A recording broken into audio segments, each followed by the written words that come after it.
కాస్త నీరసంగా ఉంది, జ్యూస్ ఏమైనా ఇవ్వండి. అలాగే.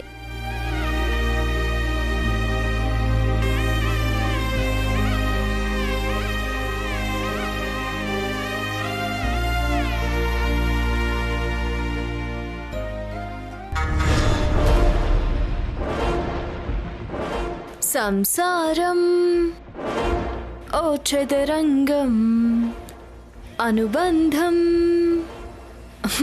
ఒక రణరంగం.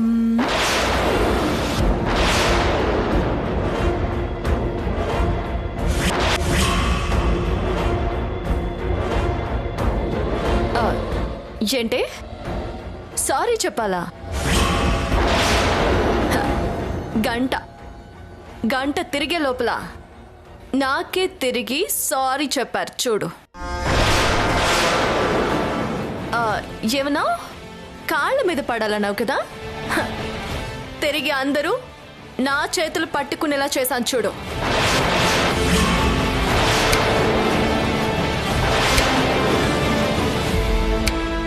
That is lawyer Shravani.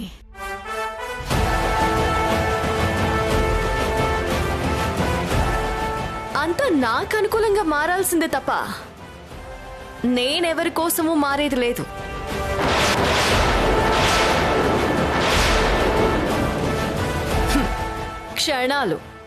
క్షణాల్లో నా మీద కోపాన్ని ఎలా నమ్మకంగా మార్చుకున్నానో చూసావా? నువ్వు సంపాదించుకున్నది సానుభూతి మాత్రమే, నమ్మకం కాదు. చిన్నపిల్లాడు ఒక తప్పు చేస్తాడు, తల్లి ఒక దెబ్బ వేస్తుంది, వాడేడిస్తే పాపమని ఎత్తుకుంటుంది. అలాగని వాడు చేసిన తప్పు రైట్ అయిపోదక్కా.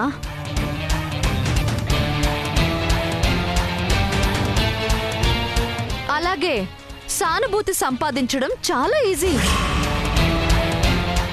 నీలా 4 నిద్ర మాత్రలు మింగితేనో గట్టిగా ఏడిస్తేనో సానుభూతి వచ్చేస్తుంది. నమ్మకం మాత్రం అంత ఈజీగా రాదక్కా.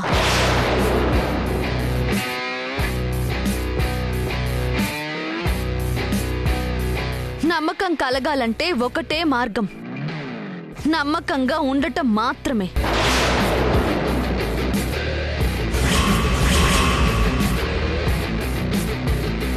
నాకు ఎవ్వరి నమ్మకం సంపాదించుకోవాల్సిన అవసరం లేదు. నేను ఇలాగే ఉంటాను, చేయాల్సిందే చేస్తాను.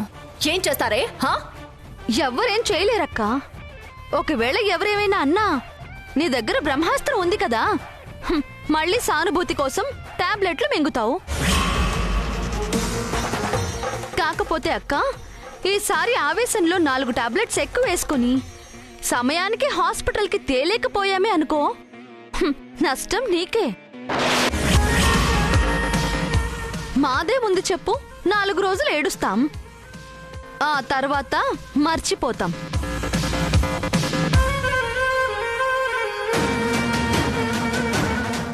ఇప్పటికైతే చాలా నీరసంగా ఉన్నావు, ఇంకా ఎక్కువ ఆవేశపడద్దు. ఈ జ్యూస్ తాగు.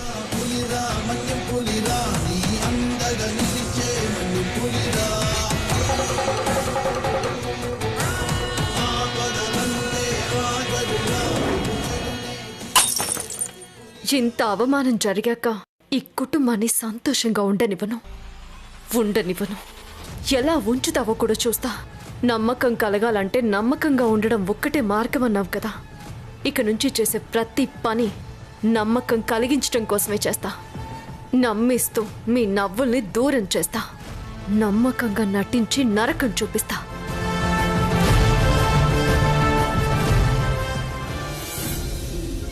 ఏదేవైనా తప్పు నాదేరా. తనేదో ఆలోచన లేకుండా తప్పు చేస్తే నేనెందుకంత ఆవేశపడాలి? అంత రోషం ఆత్మాభిమానం ఉన్న మనిషిని అందరి ముందు చేసుకుని అవమానిస్తే ఇలా కాకపోతే ఇంకెలా చేస్తుంది? అత్తయ్య, మీరే తప్పు చేయలేరు. మీ స్థానంలో ఎవరున్నా ఇలాగే చేస్తారు.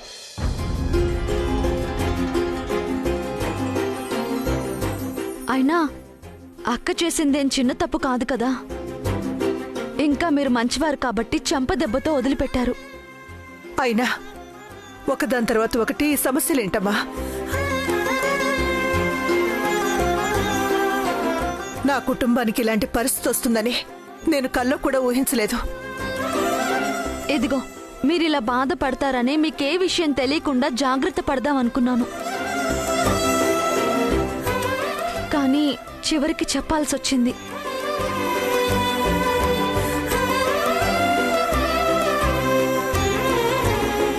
అయినా సమస్య ఎంత పెద్దదైనా మనం పుట్టాకే పుట్టింది అత్తయ్య. అది మనకన్నా చిన్నది. కాస్త ధైర్యంగా ఉంటే ఆ సమస్యలు పోయి సంతోషాలు వస్తాయి అత్తయ్య. నాన్న ఫోన్ చేస్తున్నారమ్మా. బావగారు ఒక్క నిమిషం. ఇక్కడ జరిగిందేది మావయ్య గారితో చెప్పకండి, తెలిస్తే టెన్షన్ పడతారు. అవునా? చెప్పొద్దు. హలో నాన్న, ఎలా ఉన్నారు నాన్న? బాగున్నాను. మీరెలా ఉన్నారండి? ఎప్పుడొస్తున్నారు? బాగానే ఉన్నా వేదవతి. ఇదిగో రేపే బయలుదేరి వస్తున్నా. నిజమా నాన్న? వెళ్ళిన పని పూర్తయిందా? గ్రాండ్ సక్సెస్ నాన్న.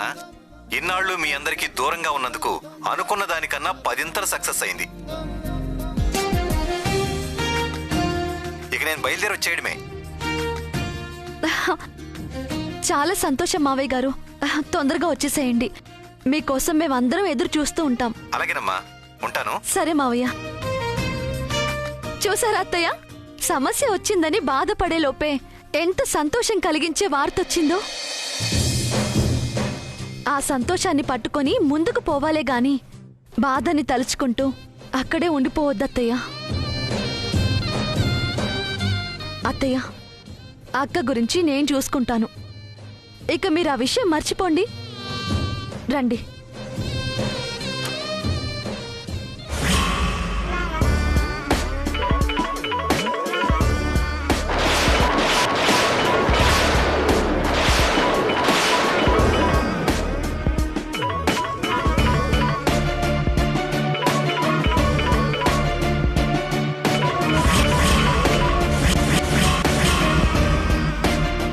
హలో, ఏం చేస్తున్నావు?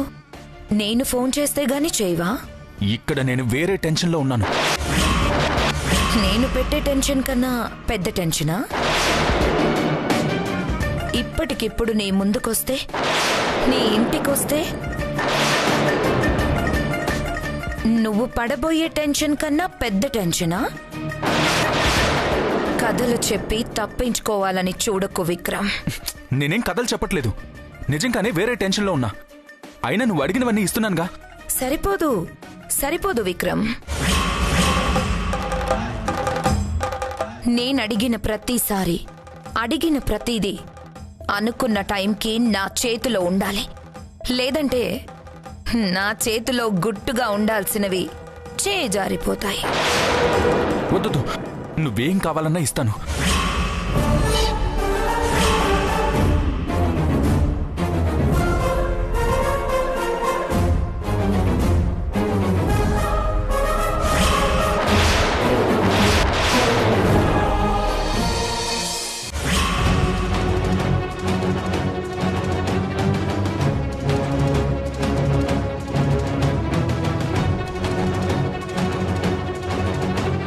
బావగారేంటి ఇంత టెన్షన్గా ఉన్నారు? మేడం, పేషెంట్ని డిశ్చార్జ్ చేస్తున్నాం. కౌంటర్ దగ్గరకు వచ్చి డబ్బులు కట్టి ఫార్మాలిటీస్ కంప్లీట్ చేయండి.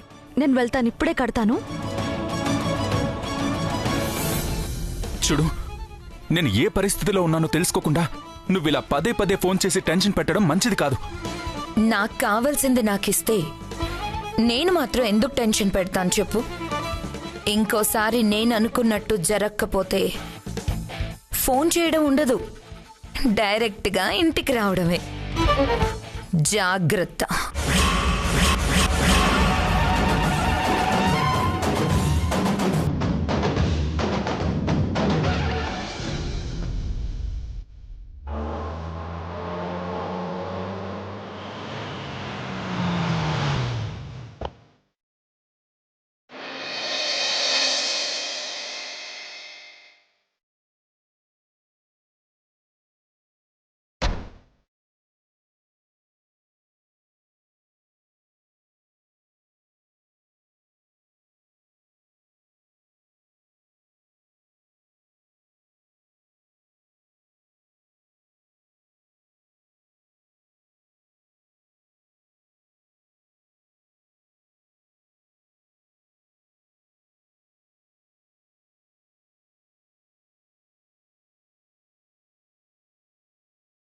రండి.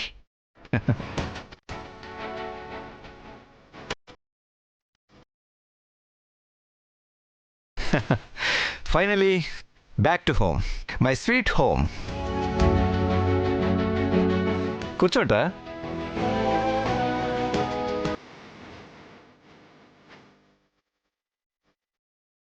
ఎన్ని రోజులైందిరా, అక్కడున్న ప్రతి క్షణం మీరే గుర్తొచ్చారు.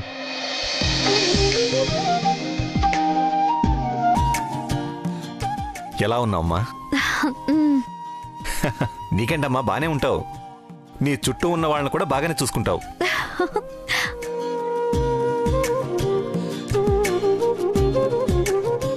లాయర్ కోడలా, నువ్వెలా ఉన్నావు? కోర్టును అలాగే దడదడలాడించేస్తున్నావు కదా.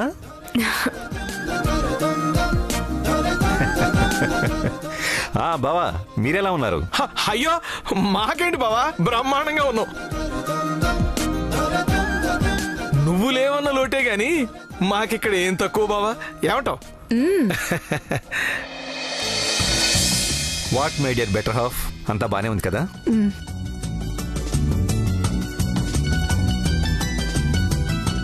నాన్న, ఇన్ని రోజుల తర్వాత మీరు వచ్చినందుకు, మన బిజినెస్ సక్సెస్ అయినందుకు మనం సెలబ్రేట్ చేసుకోవాల్సిందే. చూద్దాంలే నాన్న. అయినా ఇప్పుడు అదంతా ఎందుకు? చూద్దామంటారేంటి మావయ్య గారు? మీరు సాధించిందేది చిన్న విషయం కాదు. మనం సెలబ్రేట్ చే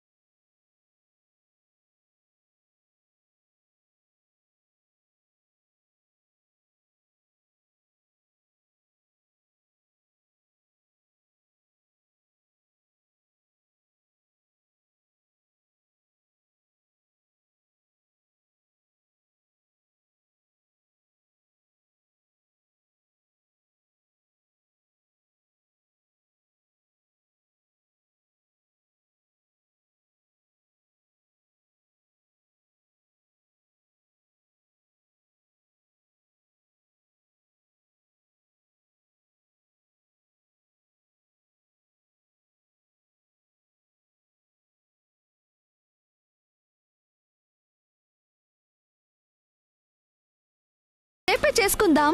రేపు మీ పుట్టినరోజు కదా. అవును, రేపు మీ పుట్టినరోజు కదా. నాకే గుర్తులేదు చూడండి. నువ్వు భలే గుర్తు పెట్టుకున్నావమ్మా. అది నా కోడలంటే. ధరణికి తప్పిస్తే నా పుట్టినరోజు మీకెవరికీ గుర్తులేదన్నమాట. ఓహ్, సారీ నాన్న. ఈ టెన్షన్లో పడి ఎవరికీ గుర్తు లేకుండా పోయింది. రేపు మీ పుట్టినరోజుని ఎప్పుడు చేయనంత గ్రాండ్గా పండగలా జరిపిద్దాం.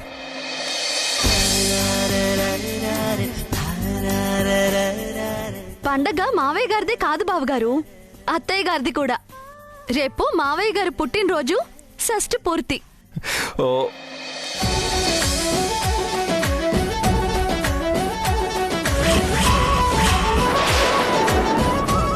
అందరినీ పిలిచి గ్రాండ్ గా చేద్దాం. ఏమంటారు అత్తయ్య? మాకి షష్ఠి పూర్తి ఇలాంటి కార్యక్రమాలు ఏం వద్దమ్మా. అదేంటత్తయ్య అలా అన్నారు? ఎందుకొద్దు? మీ పెళ్లిళ్ళై ఇన్నాళ్ళయింది, ఇంతవరకు మీ శోభనాలు కాలేదు.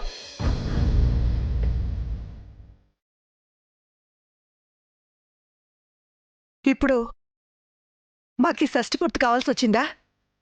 ముందు మీ శోభనాలు అయ్యాకే ఈ ఇంట్లో ఏ శుభకార్యమైనా జరిగేది. అత్తయ్య గారు, దానికి దేనికి లింక్ పెడతారేంటి? శోభనాల కంటే ప్రత్యేకంగా ముహూర్తాలు పెట్టాలి, కానీ షష్ఠి పూర్తికి మాత్రం కాదు. రేపు మావయ్య గారి పుట్టినరోజున మీ షష్ఠి పూర్తి జరగాల్సిందే. ఏంటోనమ్మా, ఎప్పటికప్పుడు ఇలా వాయిదాలు పడుతూనే ఉన్నాయి. మొన్నటికి మొన్న ముహూర్తాలు పెడదామనుకుంటే ఏమైంది? ఏమైంది వేదవతి? ఎందుకు మౌనంగా ఉన్నావు? ఏదో చెప్పకుండా దాస్తున్నావు. ఏమైనా జరిగిందా?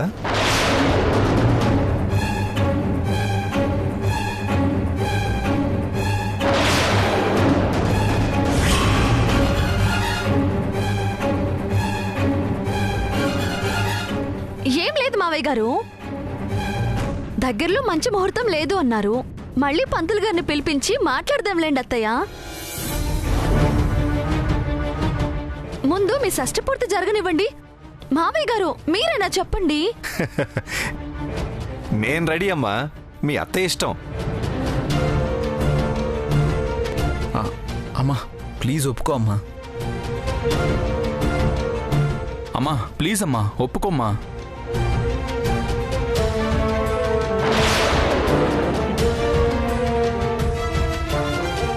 నువ్వేంటక్క అలా చూస్తున్నావు? అత్తయ్యను ఒప్పించాలి కదా.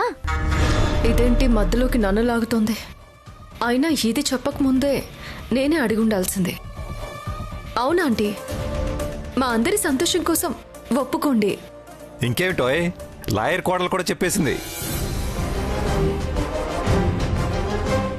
కోడలు ఇద్దరు చెప్పారంటే కోర్టులో జడ్జిమెంట్ వచ్చేసినట్టే. ఒప్పుకోవాల్సిందే.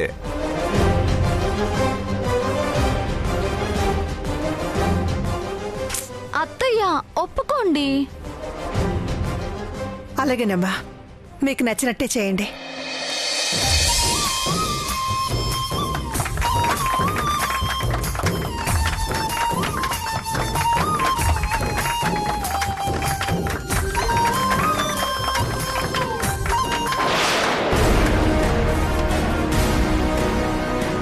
ఇక్కడ చాలా మంది ఉన్నారు కదా, మరి నీ ఇష్టమని దానికి మాత్రమే చెప్తున్నారంటే? ఎంతసేపు ధరణి ధరణి ధరణి. ముందు ధరణి చెప్ప నుంచి బయటపడేలా చేయాలి. అన్నయ్య రాగానే షష్ఠి పూర్తి చేయాలని మీ అందరికన్నా ముందు నేనే అనుకున్నా. కానీ టైం ఏది? రేపు షష్ఠి పూర్తి అంటే అందర్నీ పిలవాలి, అన్ని ఏర్పాట్లు చేయాలి. ఒక్క రోజులో అవుతుందా? అవునమ్మా, అదే నిజమే. ఏ ఒక్కరిని పిలవడం మానేసినా బాగోదు.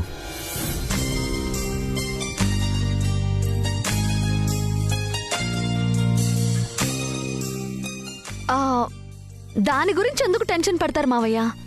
నా దగ్గర ఒక మంచి ఐడియా ఉంది. రేపు షష్ఠి పూర్తికి అందరిని పిలుస్తూ ఒక వీడియో చేయండి. అదే ఇన్విటేషన్ లా అందరికీ వాట్సాప్ చేద్దాం. Wow, brilliant idea.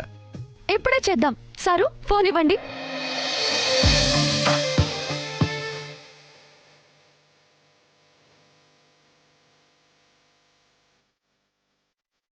My dear friends, relatives and partners, రేపు మా షష్ఠి పూర్తి మహోత్సవం జరుపుకుంటున్నాం. ప్రతి ఒక్కరిని నేరుగా వచ్చి ఆహ్వానించాలని ఉన్న సమయాభావం వల్ల రాలేకపోతున్నాం. కాబట్టి అన్యదా భావించకుండా ఇదే పర్సనల్ ఇన్విటేషన్ అనుకొని సకుటుంబ సపరివార సమేతంగా రావాల్సిందిగా కోరుతున్నాను. ఏమ్మా, ఎలా ఉంది? బాగుంది మావయ్య గారు. ఈ వీడియో అందరికీ పంపించేద్దాం.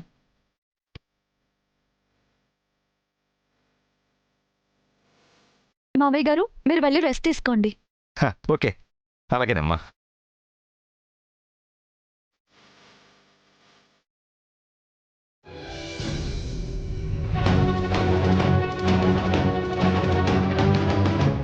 సమయానికి భలే కవర్ చేసావమ్మా. లేదంటే అలవాటుగా శ్రావణి చేసిందంతా మీ మావయ్య గారికి చెప్పేసి ఉండేదాన్ని.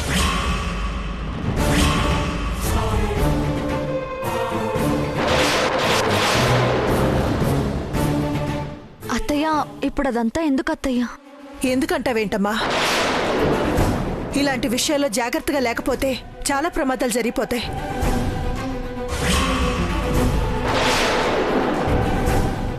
అసలు శ్రావణి ఇంత పనిచేసిందని తెలిస్తే మీ మావయ్య గారు ఎంత బాధపడేవారో తెలుసా?